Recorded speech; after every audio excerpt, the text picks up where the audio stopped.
ಕ್ರೈಸ್ತರಿಂದ ಎಷ್ಟು ಕಲೆಕ್ಟ್ ಆಗ್ತದೆ, ಹಿಂದೂಗಳಿಂದ ಎಷ್ಟು ಕಲೆಕ್ಟ್ ಆಗ್ತದೆ, ಅದರ ಆಧಾರದ ಮೇಲೆ ಕೊಡಿ ದುಡ್ಡವರು. ನೀವು ಅನುದಾನ ಹಂಚಿಕೆ ಮಾಡಿ. ಜಾತಿ ಆಧಾರದ ಮೇಲೆ ನೀವು ಗಣತಿಯನ್ನು ಮಾಡ್ತೀರಿ. ಅದು ಕೂಡ ಸೋಷಿಯೋ ಎಕನಾಮಿಕ್ ಕ್ಯಾಸ್ಟ್ ಸೆನ್ಸಸ್ ಅಂದರೆ ಯಾವ್ಯಾವ ಜಾತಿ ಜನಾಂಗಗಳು ಹಿಂದುಳಿದಿದ್ದಾವೆ ಅವುಗಳಿಗೆ ಅಫಿರ್ಮೇಟಿವ್ ಪ್ರೋಗ್ರಾಮ್ಸ್ ಅಂದರೆ ಅವರ ಸಶಕ್ತೀಕರಣಕ್ಕೋಸ್ಕರ ಯೋಜನೆ ರೂಪಿಸೋದಕ್ಕೋಸ್ಕರ ಜಾತಿ ಗಣತಿ ಮಾಡೋದು. ನಿಮ್ಮ ಪಾಲಿಟಿಕ್ಸ್ ಮಾಡೋದಕ್ಕಲ್ಲ. ಅದು ಕೇಂದ್ರ ಸರ್ಕಾರ ಅದರಲ್ಲಿ ಇನ್ವಾಲ್ವ್ ಆಗಿರುತ್ತೆ. ಅದನ್ನಿಟ್ಕೊಂಡು ನೀವು ಜಾತಿ ಗಣತಿ ಮಾಡ್ತೀರಿ. ಅದರ ಬೆನಿಫಿಟನ್ನು ಹಂಚಿಕೆ ಮಾಡಬೇಕಾದ್ರೆ ಮುಸಲ್ಮಾನರಿಗೆ ಮಾತ್ರ ಕೊಡ್ತೀರಿ, ಉಳಿದು ಯಾವುದೇ ಅಭಿವೃದ್ಧಿ ನಿಗಮಕ್ಕೂ ನೀವು ಕೊಡಲ್ಲ. ನೀವು ಅದ್ರ ಜೊತೆಗೆ ಇನ್ನೊಂದು ಕೇಳಲಿಕ್ಕೆ ಬಯಸ್ತೀನಿ.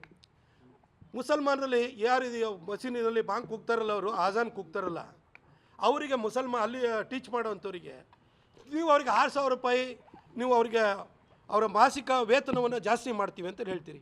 ಸರ್, ಮಸೀದಿಯಿಂದ 5 ರೂಪಾಯಿ ಬರ್ತಾ ಇದೆಯಾ ಸರ್ ಸರ್ಕಾರಕ್ಕೆ? ಚರ್ಚಿಂದ 5 ರೂಪಾಯಿ ಬರ್ತಾ ಇದೆಯಾ? ಇವತ್ತು ಪ್ರತಿ ಊರಲ್ಲಿ ಹೋಗಿ ಭವ್ಯವಾದಂಥ ಚರ್ಚ್ಗಳನ್ನು ಕಟ್ಟಿದ್ದಾರೆ. ಆ ಜಾಗದಲ್ಲಿ ಇವತ್ತು ಕಮರ್ಷಿಯಲ್ ಕಾಂಪ್ಲೆಕ್ಸ್ ಬಂದಿದೆ, ನಿಮ್ಮ MG ರೋಡಿಂದಲ್ಲಿ ಬಂದಿದೆ. ಬರ್ತಾ ಇಲ್ವ ಅವರಿಗೆ ಬೆನಿಫಿಟ್ಟು? ಯಾವ ಟ್ಯಾಕ್ಸ್ ಕಟ್ತಾ ಇದ್ದಾರೆ ಅವರು?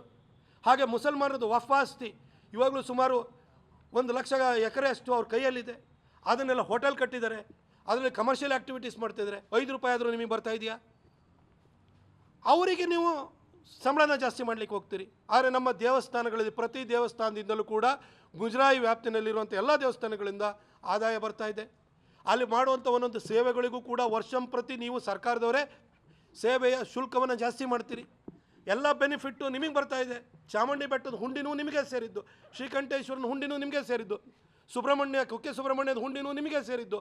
ಎಲ್ಲೆಲ್ಲಿ ಶ್ರೀಮಂತ ದೇವಸ್ಥಾನಗಳಿದ್ದಾವೆ, ಅದು C ಗ್ರೇಡ್ ಇರ್ಬೋದು, B ಗ್ರೇಡ್ ಇರ್ಬೋದು, A ಗ್ರೇಡ್ ಇರ್ಬೋದು, ಎಲ್ಲ ದೇವಸ್ಥಾನ ಹುಂಡಿನ ನೀವೇ ತೊಗೊಂಡೋಗ್ತೀರಿ. ನಮ್ಮ ಅರ್ಚಕರು ಏನು ಮಾಡಿದ್ದಾರೆ? ಅವ್ರಿಗೆ ಯಾಕೆ ಸಂಬಳ ಕೊಡಲ್ಲ? ನಾವೇನು ನಮಗೆ ಯಾರ್ದೋ ಟ್ಯಾಕ್ಸ್ ಪೇಯರ್ಸ್ ದುಡ್ಡು ಕೊಡಿ ಅಂತ ನಾವು ಕೇಳ್ತಾ ಇಲ್ಲ. ನಮ್ಮ ಹುಂಡಿಗೆ ಹಿಂದೂ ಭಕ್ತರು ಕೊಟ್ಟಿರುವಂಥ ದುಡ್ಡನ್ನು ನಮ್ಮ ಅರ್ಚಕರಿಗೆ ನೀವು ಕೊಡೋಕ್ಕೆ ಇಷ್ಟಪಡಲ್ಲ. ಆದರೆ 5 ರೂಪಾಯಿನೂ ಆದಾಯ ಬರೆದಿದ್ದಂತಹ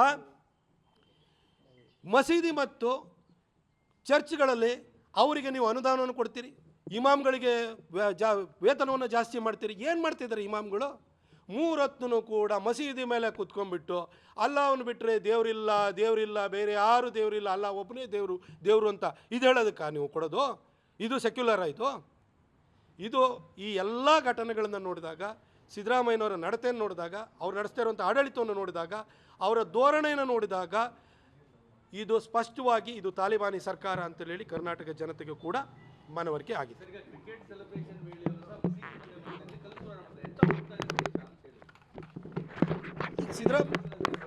ಅಲ್ಲ ನೋಡಿ, ಆಶ್ಚರ್ಯ ಅಂದರೆ ಪಾಕಿಸ್ತಾನದಲ್ಲೂ ಕೂಡ ಇವತ್ತು ಪ್ರತ್ಯೇಕವಾದಂಥ ರಾಷ್ಟ್ರವನ್ನು ಮಾಡಿಕೊಂಡು ನಾವಿವತ್ತು ಬಿಕಾರಿಗಳಾಗಿದ್ದೀವಿ ಅಂತ ಪಾಕಿಸ್ತಾನದವ್ರಿಗೆ ಗೊತ್ತಾಗ್ಬಿಟ್ಟು ಇವತ್ತು ಪಾಕಿಸ್ತಾನದಲ್ಲೂ ಕೂಡ ಭಾರತದ ಬಗ್ಗೆ ಒಂದು ಪರವಾದಂಥ ಒಲವು ಸೃಷ್ಟಿಯಾಗ್ತಿದೆ.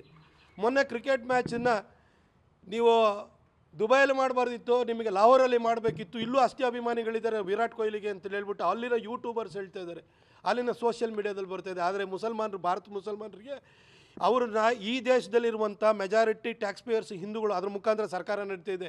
ಅವ್ರು ಯಾವತ್ತೂ ಇಲ್ಲಿ ಬಿಕಾರಿಯಾಗಿಲ್ಲ. ಪಾಕಿಸ್ತಾನಕ್ಕೆ ಹೋಗಿದ್ದಿದ್ರವರಿಗೆ ಗೊತ್ತಾಗ್ತಾ ಇತ್ತು. ಇವತ್ತು ಕೂಡ ಅದು ಪಾಕಿಸ್ತಾನದ ಮೇಲೆ ನಿಷ್ಠೆ. ಅಲ್ಲರಿ ಜನ್ಮಭೂಮಿ ಇದು, ಆದರೆ ನಿಷ್ಠೆ ಮಾತ್ರ ಬೇರೆ ಭೂಮಿಗಿದೆ ಇವ್ರದ್ದು. ಅಲ್ಲ, ಇವರಿಗೆ ಜನ್ಮಭೂಮಿ ಒಂದು, ಪವಿತ್ರ ಭೂಮಿ ಒಂದು. ನಮಗೆ ಹಿಂದೂಗಳಿಗೆ ಜನ್ಮಭೂಮಿನೇ ಇದು, ಪವಿತ್ರ ಭೂಮಿನೇ ಇದು. ಹಾಗಾಗಿ ನಾವು ನಮ್ಮಲ್ಲಿ ದೇಶ ಪ್ರೇಮ ಅನ್ನೋದು ಕಾಣುತ್ತೆ. ನಾನು ಎಲ್ಲ ಮುಸಲ್ಮಾನರ ಬಗ್ಗೆ ಹೇಳಲ್ಲ, ಆದರೆ ಮೆಜಾರಿಟಿ ಮುಸಲ್ಮಾನ್ಸ್ ಯಾರಿದ್ದಾರೆ, ದೇಶಭಕ್ತರಿದ್ದಾರೆ, ಅವ್ರು ಈ ಪುಂಡ್ರ ಬಗ್ಗೆ ಅವರು ಧ್ವನಿ ಎತ್ತೋ ಕೆಲಸವನ್ನು ಅವ್ರು ಮಾಡ್ತಾ ಇಲ್ಲ. ಅವರೊಂದು ಆ ಸೈಲೆಂಟ್ ಮೆಜಾರಿಟಿನೂ ಕೂಡ ಸುಮ್ಮನೆ ಇರೋದ್ರಿಂದ ಇವರು ಉಪಟಳ ಜಾಸ್ತಿ ಆಗ್ತಿದೆ. ಇಲ್ಲಿರುವಂತಹ ಮಸೀದಿಗಳಲ್ಲಿ ಫಸ್ಟು ಈ ಮದ್ರಾಸಗಳನ್ನು ಬಂದ್ ಮಾಡಿ, ಈ ಉರ್ದು ಶಾಲೆಗಳನ್ನು ಬಂದ್ ಮಾಡಿ, ನೀವು ಫಾರ್ಮಲ್ ಎಜುಕೇಷನ್ ಕೊಡಿ.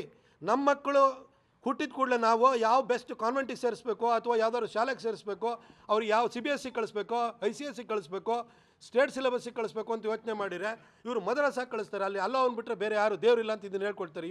ಆ ಮಗು ಹೊರಗಡೆ ಬಂದು ಏನು ಕಲಿಯುತ್ತೆ? ಚಿಕ್ಕದ್ರಲ್ಲಿಂದಲೇ ಈ ಥರ ಅವ್ರನ್ನ ಒಂಥರ ಫಂಕ್ಷನಿಂಗನ್ನೇ ಚೇಂಜ್ ಮಾಡುವಂಥದ್ದು ನಡೀತಾ ಇದೆ.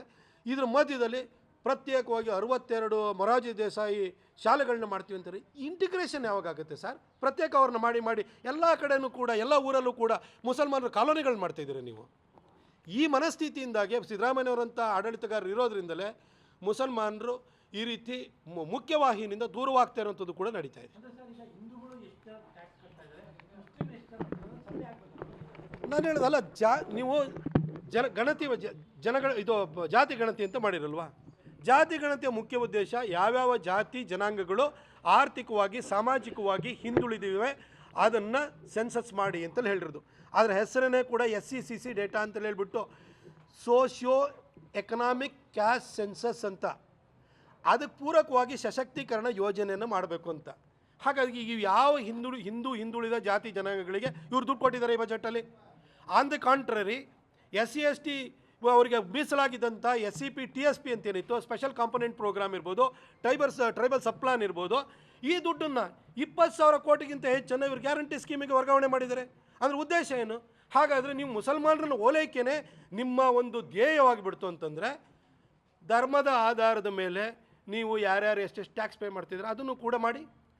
ಅಂದರೆ ಅವ್ರು ಹೇಳಿದ್ದೇನು, ಬಜೆಟಲ್ಲಿ 1% ಕೂಡ ಕೊಟ್ಟಿಲ್ಲ. 1% ಕೊಟ್ಟಿಲ್ಲ ಅಂದರೆ ಬಜೆಟ್ಗೆ ಅವ್ರು ಎಷ್ಟು % ಕಾಂಟ್ರಿಬ್ಯೂಷನ್ ಕೊಡ್ತಾ ಇದ್ದಾರೆ ಅದನ್ನು ಹೇಳಿ ಸರ್.